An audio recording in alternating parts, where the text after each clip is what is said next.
And so people that give it the effort and that take chances, they deserve a certain amount of credit. Without him, there wouldn't have been a gold rush. So we're all good. Lean it up towards the hole like that, and then just let's dig it down right beside it. Would you please? Oh, you see that there? Kevin, does that look like quite a contraption to you or what? That looks like a lot of something. Okay, done. Let's go. From the purchase of this innovative machine that was put together by a renegade miner, to the difficult task of dragging this massive machine for hundreds of miles so that it could help the veteran miner and his team reach their gold extracting targets for the season. Let us see what Tony Beets did when he discovered an abandoned gold wash plant during Gold Rush. Looks like we're back to observing these gold miners and their crew as they try to make the most of their time in the mines at the Yukon. We all know that it can't be easy, but the likes of Parker Schnabel, Rick Ness, and Tony Beets must take advantage of the fact that gold is currently on an all-time high when it comes to its value. Just take a look at Fred Lewis, who is facing the biggest mining decisions of his mining career. Then there is Rick Ness, of course, who is forced to deal with the shocking events that took place while he and his growing crew were out there searching for gold. As such, he is forced to make decisions that he never knew he would have to face. Even Parker Schnabel is forced to risk it all, as he and his mining crew decide to explore some new ground for the gold that they all covet. They are all aware of the fact that mining is no joke, so they must do all they can to extract all the gold that they can find. That is probably why Tony was excited when he came across a contraption that looked like it would change the course of his gold mining endeavors forever. As the others struggle with the many issues that one would face while they work in the capacity of being mine bosses of their own companies, we have the legendary Tony Beets and his crew who are currently getting ready to get to business while at Dawson City. The veteran mine boss was about to set off on his favorite activity, a helicopter ride. Who doesn't love helicopter rides? As we watch the helicopter take off with Tony and some of the members of his crew, we are left to wonder why the longtime miner and his men decided to take what may be considered to be a joyride to some people. After all, some may think they do not deserve such a treat. At that point in time, Tony and his crew were halfway through the season, and they had only been able to collect about a third of their target gold haul of 3,000 ounces. While it may provide some solace to the fans who may be worried about what this veteran miner may be up to, learn that he was only on this helicopter ride because he was on his way to find a way to supplement his team's shortcomings. That's the only thing he can do if he's going to make the most of the record high gold prices that he and the other gold miners had been noticing in the market. Apparently, they had never been this high, and it would be silly to miss out on this opportunity to make a lot of money. In order to boost their earnings, Tony and his crew decided to follow a lead to a mobile wash plant that may have been abandoned in the middle of the wilderness. With the use of this helicopter, they were hoping to locate this massive machine so they could make use of it themselves. Who could blame them? Look at this 35-ton trommel that was designed by an innovative maverick of a gold miner about 3 decades ago. The gold miner was going to make one of the most accommodating and the most efficient wash plants that had ever been designed, and one can see that thanks to the 40-foot drum that it comes with and the wheels that are used to run it. Alas, this may have been a machine that was more of an idea rather than one that would be a prime example of execution because it only ran for about a year before it was abandoned by those who made use of it. Well, Tony had a lot of ideas for this innovative piece of equipment because Tony had spent almost $500,000 purchasing it. Bold move by the veteran miner. Despite the fact that it may have only been used for one mining season, it was clear that Tony was excited by this magnificent-looking wash plant. Not only was it massive and imposing in nature, the machine also looked like it may have been very well built by the designer of the machine.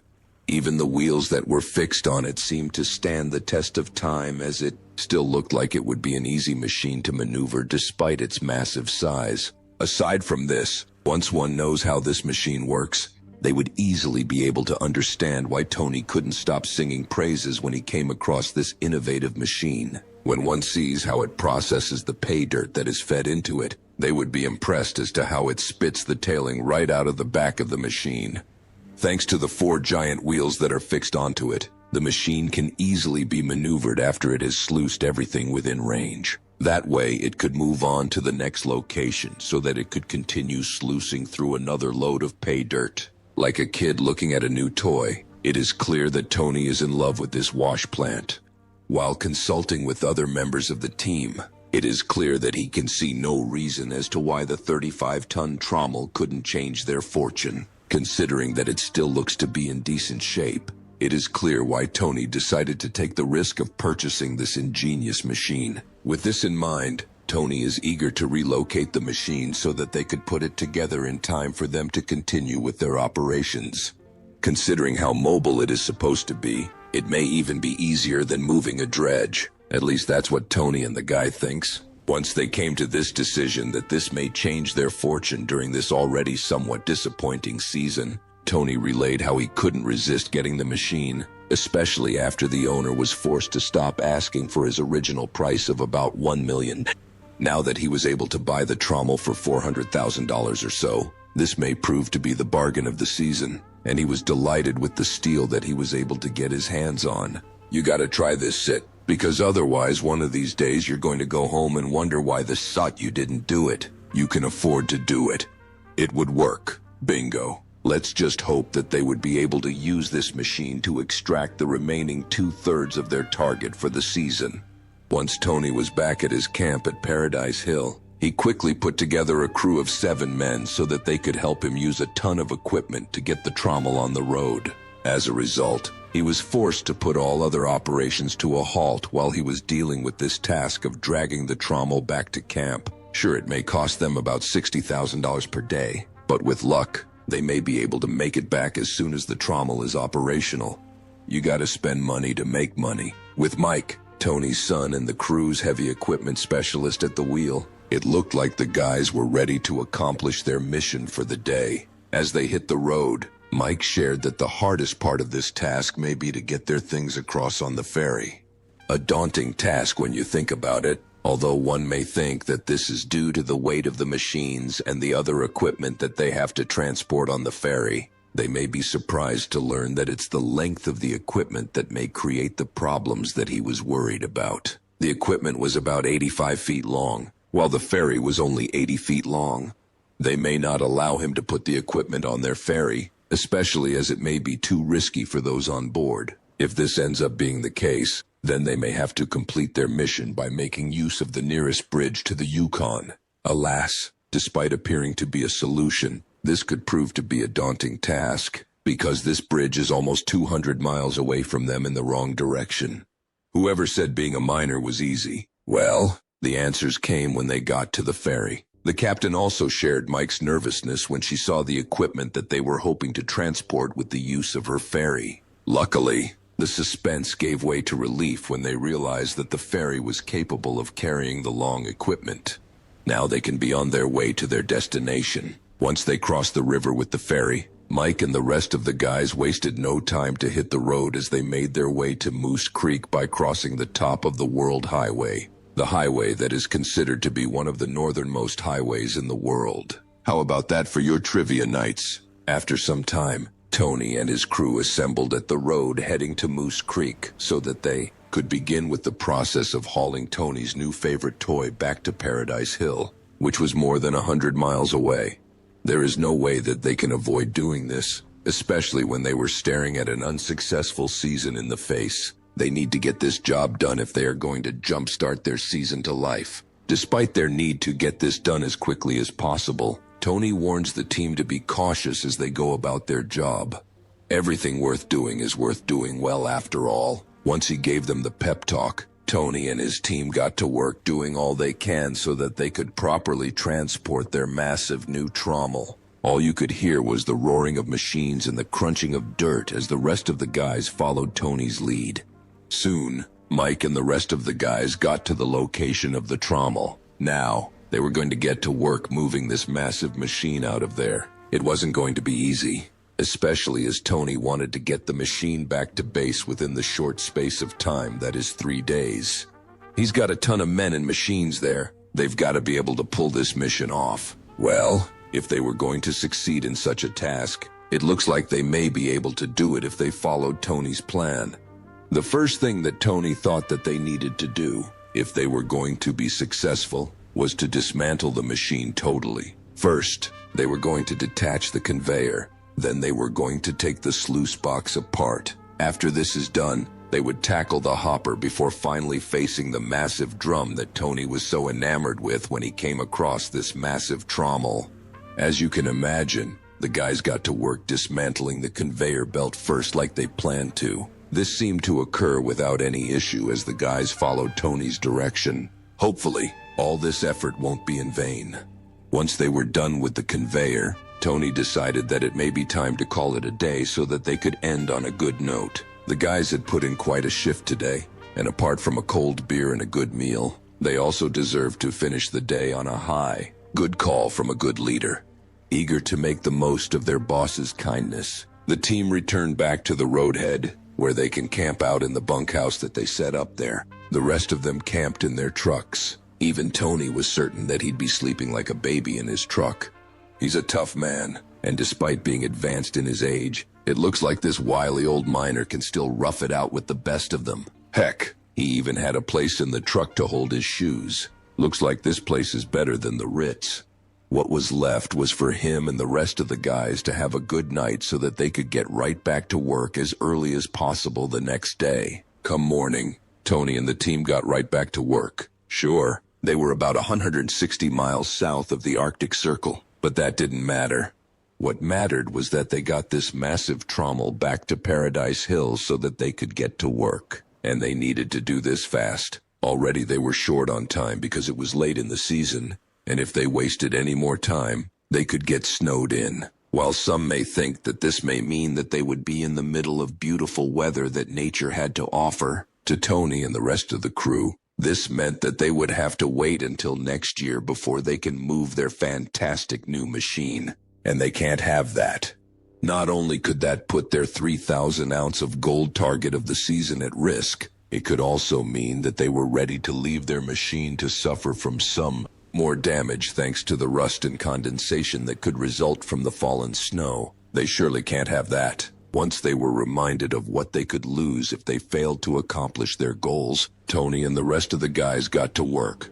One could see how Cody made sure he cut the sluice box off properly. Once this was done, Mike used his heavy machinery to lift the sluice box away successfully. The work didn't end because now it was time to lift the 20-ton foot drum so that they could get this show on the road. Boy, to be a miner. To achieve this, Tony's plan is to retract the hydraulic support so that the trommel would rest on its wheels. This would allow the team to lift the drum, which in turn would allow them to pull the frame out from underneath the drum. We thought these guys were only supposed to mine gold. Well, this task is clearly not an easy one, especially after they noticed that there was a steel plate that had been welded onto one of the legs of the machine. This was done to hold up the frame. This in turn will take off some of the pressure from the hydraulics.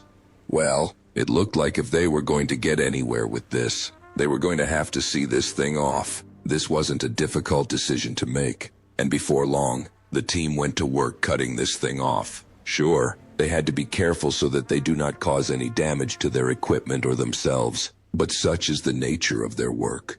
Soon, they were reminded that this was dangerous work because as they were cutting off the steel plate, Jordan Eagles saw his life flash before his eyes when the machine adjusted to its loss of support. Luckily, everything was okay, so Tony, in his brash way, helped the team laugh the little incident off before continuing on with their work. Considering that they were 2 days into this relocation job, one can see how Tony was constantly eager to get his boys and girls going so that they could get out of there. It was actually a wonder to watch as the veteran mine boss was able to direct his team to do what they needed to do to get this work done. Thankfully, they had access to some of the best machines that money could offer, as well as some of the most skilled hands in the business. Once the machine was disassembled, Tony was delighted to see that the next phase of the project was within reach. Once they were ready, they looked set to make their way back to Paradise Hill. In order to do this, however, they had to get the drum and other parts of the trommel on the road onto the highway. In order to do this, they created parts on the pieces of the machine so that they could attach them to chains which would hold them in place as they were being transported. They needed to get this done within the space of 3 hours so that they don't have to get this done as dusk falls onto the land. Fortunately for them, things seemed to go on without a hitch, and before long, they were actually on their way. That said, they had to take care not to get over-exuberant, because if they overspend or hit any rocks or pebbles on the road, they could end up experiencing a ghastly accident. No, in this situation, slow and steady may actually win the race. One can see how dangerous this is because, as they traveled, one side of Mike's truck went up in the air. He better take his time, especially as he was yet to overcome the many miles of switchbacks that he was going to have to face if he was going to make it back home. Unfortunately, Mike would experience some problems when they came across some slushy road. Before long, his tires were rotating in the mush in the road, and as such, he found that he needed the assistance of the rest of the team. Once they were able to drag him out of the mess with their heavy equipment, Mike found that he was now on his way to make this trip once more. Teamwork always makes the team work. Once they overcame that obstacle, Mike and the rest of the team found that they were able to get the truck out of Moose Creek within the 3-day time limit that they gave themselves. Great job. Now the next thing to do was to get the trommel into a truck so that they could make the trip over to Paradise Hill, where they could use it to change their fortunes for the rest of the season. Can you imagine they were even able to do this before they became subject to the whim of the elements? Tony himself was clearly delighted that they were able to do it before the rain or the snow fell. As such, now that they had done the hardest part, there was nothing that could stop them from getting this machine home. Even if it eventually rained or snowed the next day, Tony believed that they were not going to let such things slow them down, and rightly so. After thanking them for their work so far, he encouraged them and rallied them to give their all to make the final stretch of this admittedly hard and tasking trip to Moose Creek. Such is the life of a hard-working mine boss and his crew. It's amazing, isn't it? Just so that they could meet their target for the season, the team had to endure the difficult task of dragging this enormous machine that was hundreds of miles away from their mines. Even if we can ignore the difficulty of making such a hard trip, we can't ignore the fact that this was still some sort of gamble and that we hoped that it would help them extract about 2,000 ounces of gold before the season is over. They had already lost about $60,000 per day as they attempted to bring this machine to their base. Let us hope that this gamble was worth it, as these guys do all they can to succeed in their gold rush. From the purchase of this innovative machine that was put together by a renegade miner to the difficult task of dragging this massive machine for hundreds of miles so that it could help the veteran miner and his team reach their gold extracting targets for the season.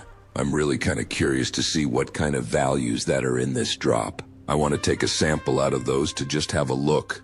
I just may get a little lucky. In a recent episode of Gold Rush, Tony Beets, a renowned figure in gold mining, set off on a nostalgic journey to his former lucrative claim near Paradise Hill. With 3 decades of untold tales awaiting discovery, Tony's expedition promises thrilling adventures, revealing either long-sought riches or unforeseen challenges.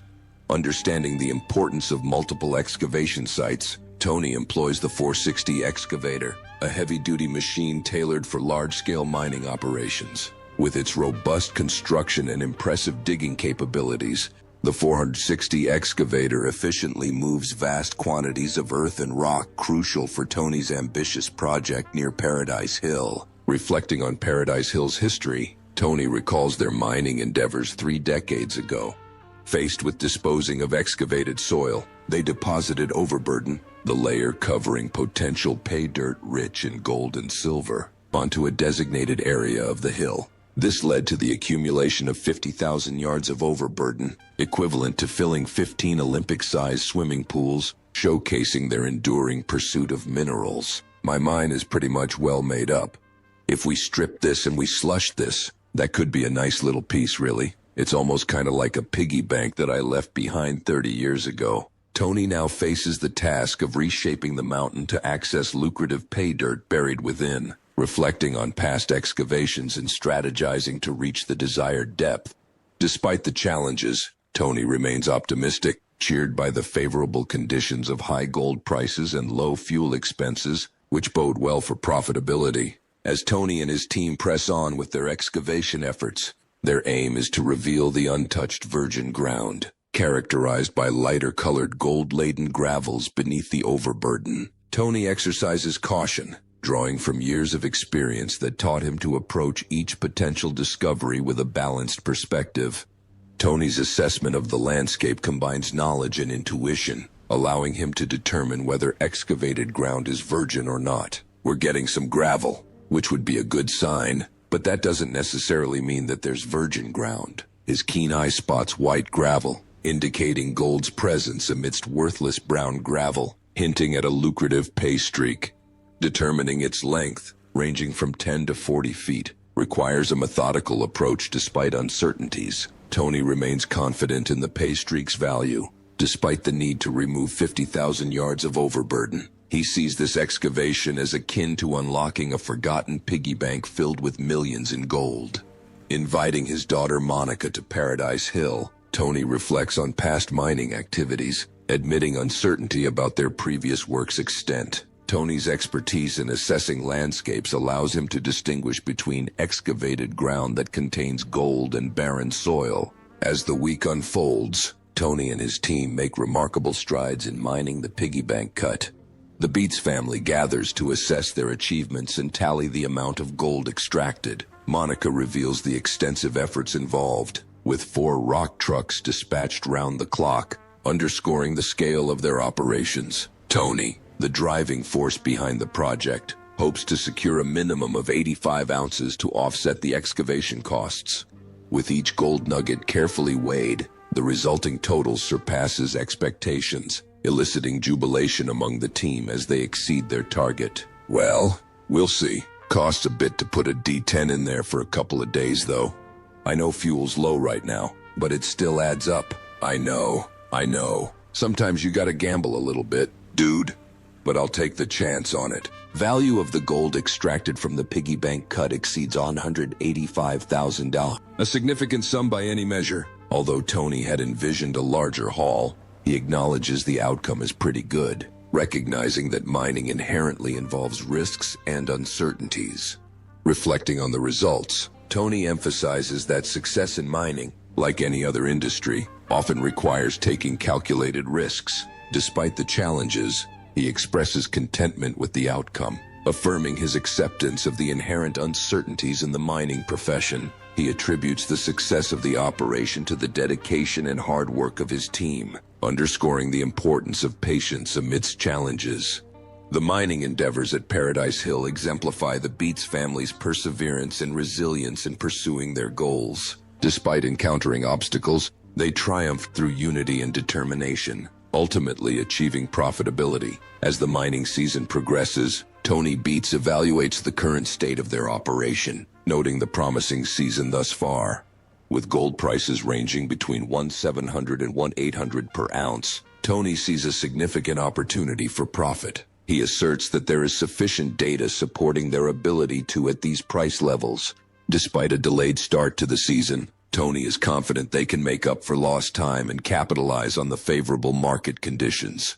Tony's confidence is bolstered by the success of the mega cut, which he anticipates could yield up to 3,000 ounces of gold. Meanwhile, his son, Mike Beets, ensures the sluice plant operates at full capacity, processing 350 yards of pay dirt per hour. The sluice plant, essential equipment in mining operations, efficiently extracts gold from silt using a sluice box, a testament to their commitment to maximizing productivity. See that? Loaded with it. Look at that. There's a lot of gold in there. It's actually exciting. Oh, you're all excited now. Additionally, Tony explores other potential sources of rapid profits on Paradise Hill, recognizing their importance in maximizing income and meeting seasonal objectives. Despite extracting 100 ounces of gold from the piggy bank cut, Tony acknowledges the need for more to fulfill their seasonal targets. While the hunker cut yielded a significant amount, it fell short of meeting their requirements. Tony adopts a strategic approach by investigating the old-timers' tailings, remnants of previous mining activities left by miners who operated in the region before him. Fascinated by these tailings for some time, Tony believes the current high gold prices present an opportune moment to study and leverage them. On Paradise Hill, the Beets family makes a significant discovery, a substantial mound of gold-rich tailings left behind by past miners. Unlike other deposits, these tailings are conveniently accessible on the surface, requiring no removal of overburden. Tony is thrilled by this find, noting that they can simply collect the tailings and process them through the sluice plant. Having been previously sluiced, the tailings are devoid of clay and other impurities, facilitating easier processing. Given the lucrative prospects due to the high gold price and low processing costs, Tony anticipates significant additional income from processing these tailings, further enhancing their already profitable season. Monica oversees the processing of the tailings, feeding 100 yards of pay dirt per hour into the kiwi plant for treatment, ensuring a consistent material flow down the sluice. Meanwhile, Desiree, the new loader operator, diligently clears the fine tailings from the end of the sluice run, ensuring thorough separation of gold from waste material. So I think it'd be worth the venture. What do you guys think? I'll at least check it out, see what's in there. Might as well run some tests with a little trommel maybe. Yep. And then we'll just take it from there. Monica discusses the potential of the old-timer cut, expressing optimism about maximizing productivity with additional pumps. Although currently, only the trommel is operational. However, progress at the mining plant hits a setback when Desiree collides with an object, causing equipment damage and prompting a shutdown. Tony Beets underscores the severity of the situation, highlighting that each hour the remains out of service equates to nearly $2,000 in losses. Kevin Beets, a crucial member of the Beets family known for his mechanical expertise, quickly arrives to assess the damage and identify the root cause of the problem. Following a thorough examination, Kevin determines that the issue stems from the operator accidentally hooking the cable with the bucket while in motion, causing a beam to be dragged forward and creating a twist in the run. To rectify the problem, Kevin proposes straightening the bent bar and adjusting the angle on the run, tasks requiring precision and technical knowledge. Despite the repair process taking longer than expected, resulting in 8 hours of downtime for the facility, the crew eventually resumes operations once the repairs are completed. Monica expresses particular enthusiasm for the potential of the old-timer cut, recalling their initial sluicing efforts before the technical difficulty arose and eagerly anticipating the results now that the issue has been resolved. With the plant back in operation, the crew focuses on ramping up productivity and making up for lost time. Kevin shares Monica's excitement, expressing curiosity about the findings from the old-timer cut and the possibility of uncovering overlooked treasures. He acknowledges the effectiveness of the tiny trommel in the past and remains optimistic about recovering a substantial amount of gold. As the trommel drum rotates, agitating the material inside, smaller particles fall through the holes, while larger particles are retained and transported to the end of the trommel, illustrating the mechanics of the processing operation. This method effectively separates precious gold from the surrounding material. With the plant operational again, the team diligently processes the material from the old-timer cut, carefully analyzing each scoop of dirt to segregate gold from unusable material. Despite the labor-intensive and meticulous nature of the operation, the crew remains steadfast in their goal of maximizing gold recovery. Throughout the day, the plant runs smoothly without encountering further technical issues. On Paradise Hill, the Beets family convenes to assess Tony's treasure hunt among the old-timers' tailings. Before delving into the results, they weigh the gold recovered by passing pay soil through Mike's trommel in the mega cut. Tony aims for a season target of 3,000 ounces, equivalent to 177 ounces per week. However, they fall short, yielding only 143 ounces, valued at $287 per ounce. Transitioning to the old-timers' tailings, Monica details the challenges they faced, including a shutdown and loader issues. Despite setbacks, they managed to run the plant for 4 hours. Tony typically aims for 1 ounce of gold per 100 yards, but with these tailings, he anticipates making a profit with only half that amount. Tony expresses contentment with 1 or 2 ounces from the 400 yards, but the actual outcome exceeds his expectations. After weighing the gold extracted from the tailings, they uncover a total of 22 ounces valued at $7,400, validating Tony's suspicions regarding the potential of the old-timers' tailings. The family rejoices in the results, deeming it a successful endeavor. The success of the old-timers' tailings serves as a source of inspiration for the Beets family, motivating them to further explore the region for additional opportunities. Satisfied with the outcome, they express their intent to continue their activities in the area. However, the following day at Paradise Hill, they encounter a significant setback as they assess the damage to their trommel. To fully assess the extent of the damage, Tony's crew must undertake the labor-intensive task of removing the trommel. Tony instructs Mike to begin by raising the trommel, maneuvering the conveyor out of the way before lifting the 40-ton barrel. Kevin acknowledges the challenges involved in disassembling and moving the trommel, noting that it has not been moved in over a decade. He remains hopeful that once the barrel is on the ground, they can better evaluate the damage and determine if it can be repaired. Their immediate priority is securely removing the barrel from its current position, which Mike accomplishes with cautious handling. Upon closer inspection, Kevin discovers concerning issues with the trommel, including 80% of the wedges being broken and cracks in the rings, one of which is on the verge of snapping off. He emphasizes that the trommel cannot be used in its current condition, as a snapped-off portion would render it unusable. The news is disheartening for Tony and his team, as the trommel is a crucial equipment for their mining operation. Without it, their ability to process pay dirt and extract gold is severely hampered. Tony acknowledges the severity of the problem and recognizes that repairing or replacing the trommel will require significant time, effort, and resources. Despite this setback, they remain determined to achieve their seasonal target of 3,000 ounces and are committed to overcoming this challenge to continue their successful mining operation at Paradise Hill. As the Beets family evaluates the damage to the trommel, Tony considers repair options. He suggests that with 4 or 5 welders, they could quickly resolve the issue, but Kevin points out the shortage of available welders. Tony then proposes utilizing 2 welders, one on each side, but Kevin dismisses the idea due to the lack of manpower before the season's end. Tony expresses dissatisfaction, questioning if they will have to halt their mining efforts. Kevin's response is disheartening, as he acknowledges the limited staff and time remaining in the season, making it impossible to repair the trommel in time to meet their objectives. After a season of diligently maintaining every machine on the hill, Kevin reflects on the challenges they faced, admitting that despite their best efforts, they have reached a point where overcoming the obstacles ahead seems impossible. He expresses concern about their ability to conduct a proper cleanup at the end of the season, as the trommel is crucial for processing pay dirt and extracting gold.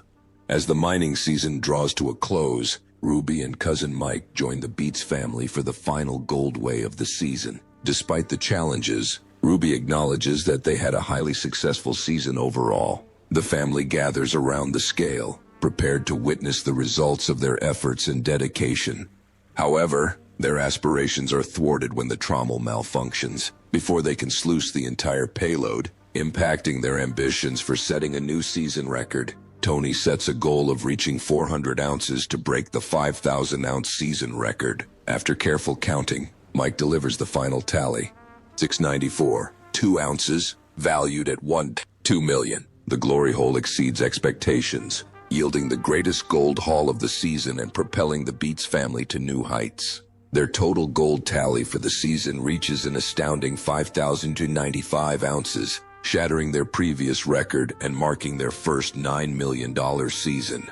Tony expresses his delight, emphasizing his satisfaction with the outcome. Reflecting on their success, Mike and Kevin, now in leadership roles as head of cutting and chief mechanic, have played crucial roles in Tony Beets' achievements. Their dedication, perseverance, and astute decision-making have all contributed to the family's prosperous season.